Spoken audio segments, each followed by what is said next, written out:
Well, hello, it's Alicia. It's been a couple of days since I have spoken to you, so I thought today I would sit down and take some time and just have a little chat. As you can tell, the locks are gone. No more locks. Yep, started losing my hair, which they call alopecia. The hair started falling on Friday, a couple days ago. It's now, what's today? It's Tuesday. So rather than me sit and wait for big old clumps or patches of hair to come out, I just said, you know what, I'm gonna take the bull by the horn here, and went ahead and had it cut myself. So that actually feels really good. I feel really light about that, and it gave me an opportunity to release some things kind of spiritually that I was ready to let go of, and moving on into this next very powerful phase of my life. So that's kind of what that was. It's Valentine's Day, so I wanted to talk with you about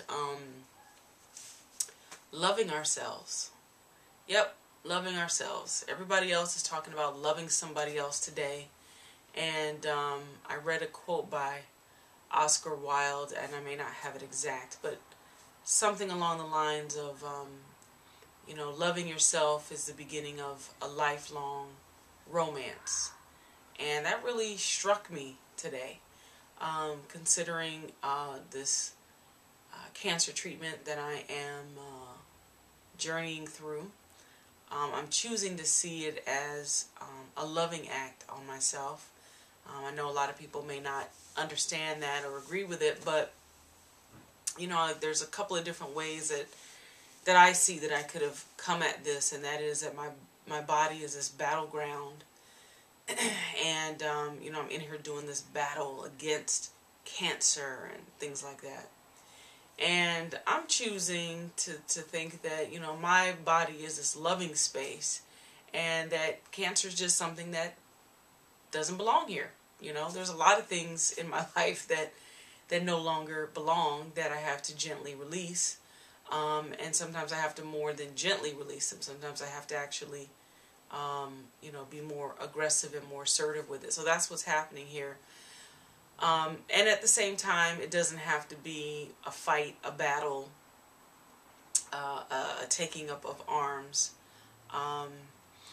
And one of the things that has really supported me in loving myself through these chemo treatments and through the fallout of the chemo treatments has been using a calendar, believe it or not.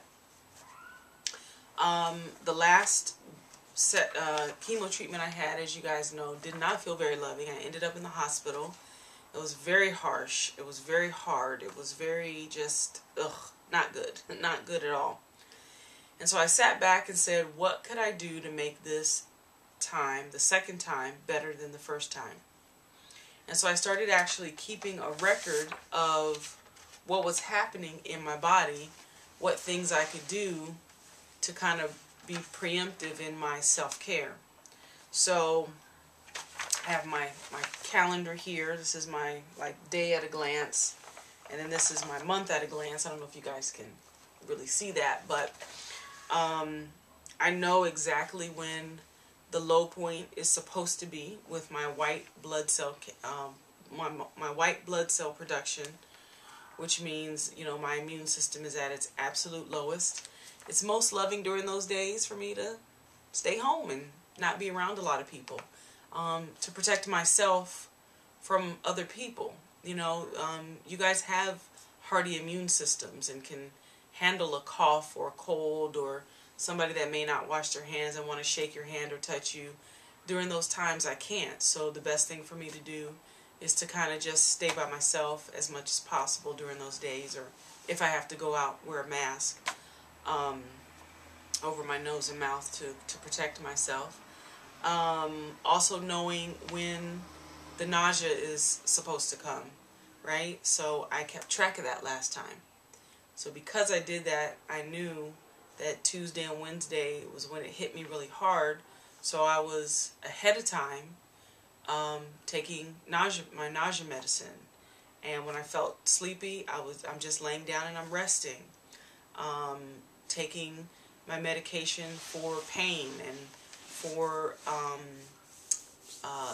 helping me so that I don't spike a fever. All those different things. So that's what I have to do to be in a loving relationship with myself during this process. And although you may not be dealing with, cancer in your life right now, or cancer that looks like this, because maybe your cancer looks different than my cancer, but it's still something in your life eating away at your life. Wow, that just hit me. That's pretty amazing. So maybe, you come to these videos and you think, well, I don't have cancer, but what she's saying is really interesting. Maybe your cancer just looks different than mine. So I'm going to ask you to take a look at your life, really, really take a look at it and say, what's eating away at my life? What's not serving me? What doesn't feel loving? What's stealing my energy? What's stealing my life force? And what can I put in place to support myself in either removing it or in dealing with it in a loving way so that it transforms and gently makes its way out of your life, or even, it may have to go aggressively, but that it goes. That's the point. And that is so self-loving, keeping a journal, writing, because we all have patterns, writing down what's happening in your life so that you can actually see what your own patterns are. See where you may have things that are eating away at you that you're putting up with that you really don't have to be putting up with. And then finding gentle, loving ways, or like I said, more aggressive ways to let them go. So that's my thought for today. Hope it helps. I feel really good today. As you can tell, my voice is strong. I took a nap, making a video, and all feels well today. And all I can do is take it one day at a time. So you do the same. Please come back and visit when you get a chance. It's Alicia at workwithalicia.com is my website. There'll be some new stuff going up there soon, new blog postings and just new information in general. And I just look forward to continuing this conversation. So in the meantime, stay strong, stay bold, and above all, stay peaceful, folks. All right? Take care.